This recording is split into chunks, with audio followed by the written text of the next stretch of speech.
Alright guys, we're back. This is the day that we are going to attempt to repair the dishwasher with a door hinge failure. That replacement parts are not sold for this problem. And, let me get some light on the subject here. This is what I come up with.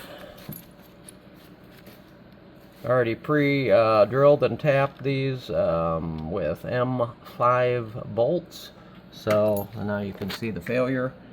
That pin has sheared off that the door hinge slot rides on, just on this side. So here's what we're going to attempt to do. My plan, first of all, we're going to drill out the rest of this failure point, and then this is going to get drilled and tapped on, and the door hinge is going to get reassembled, and we're going to put it back together. So to do this, all I did was I haven't undone any of the springs or ropes. They're still attached to the hinge. I just took the outer door panel off. The user interface is still plugged in, it's just sitting there. One hinge is still holding our door where we want it. And here we go. Step one, we're going to drill this sucker out. So get a shot of everything we brought with us, guys. This is a sealed system repair job, basically, on a dishwasher. So no vacuum pump needed, but we do have a vacuum cleaner and a hammer drill, a Dremel, clamps, freaking our normal tools. But vacuum is just to clean up some of this stuff here. We're just gonna. It's very soft metal, and be careful not to drill through the door, the stainless steel.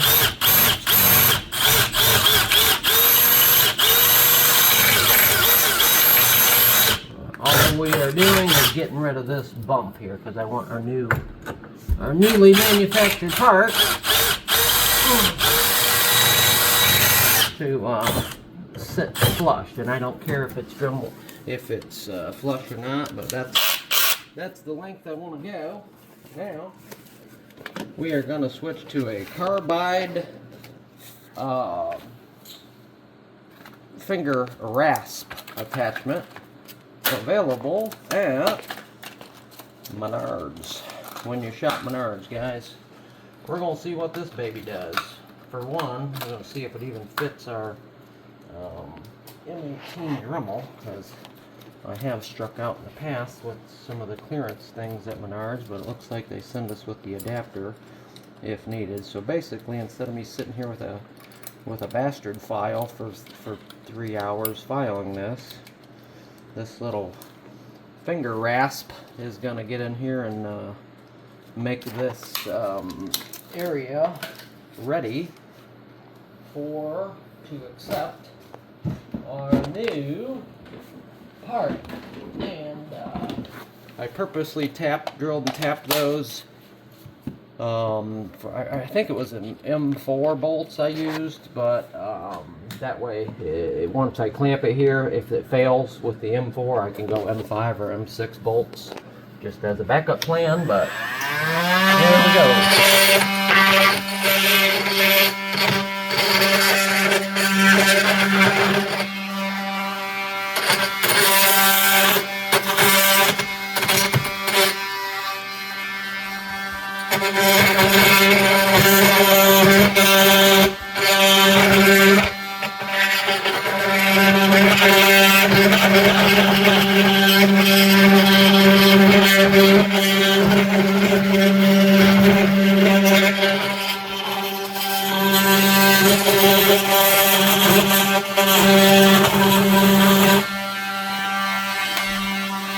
A little more and I think we'll be ready to go here.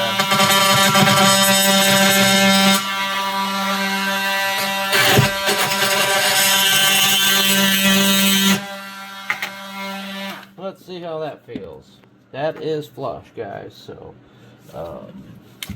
we'll wait till we're all done to vacuum up this mess, but I figured it was soft metal. I mean, I got a grinder just in case, but I really don't want to shoot sparks in the customer's home.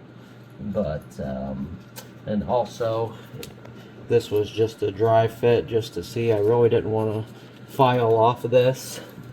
You know, I know that it's going to stick out a little bit, but we're just going to see if I punch a hole through this bigger than what it was. I think we can get this sitting almost where it is. So you can cut it there. We'll the Bosch all material bit. And then my plan was to get one of these guys to clear out the hole big enough for our newly manufactured part to pop in that hole like this. You know what I mean? But I think that's gonna, I mean, that pin is right where that other pin was. So that's what we're gonna do. I can try it with just the old tulip clamps, because I'd prefer this. And I literally just have to tap 2 screws or 2 bolts in, you know. And with these pliers, wrenchers will just act as a clamp for me.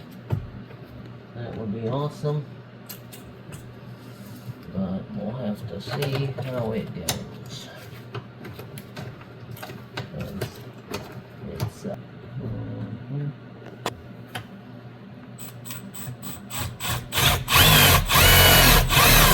okay, right there's where it's gonna go.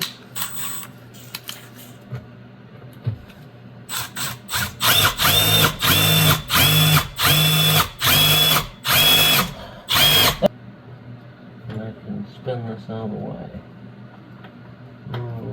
Look at this, boys and girls. Look at this, boys and girls. I think we're getting there, and then we can tighten that flush. Sweet.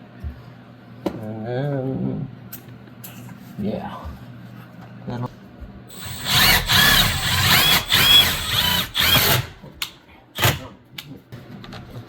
if it did.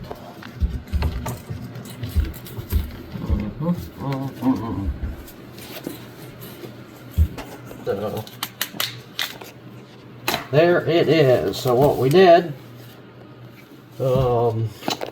tapped it, drilled and tapped with the M4s. Let me zoom in here. And then just they're still threaded in. Took that Dremel and got them flush so our hinge doesn't hitch. We're going to reassemble and see if this works.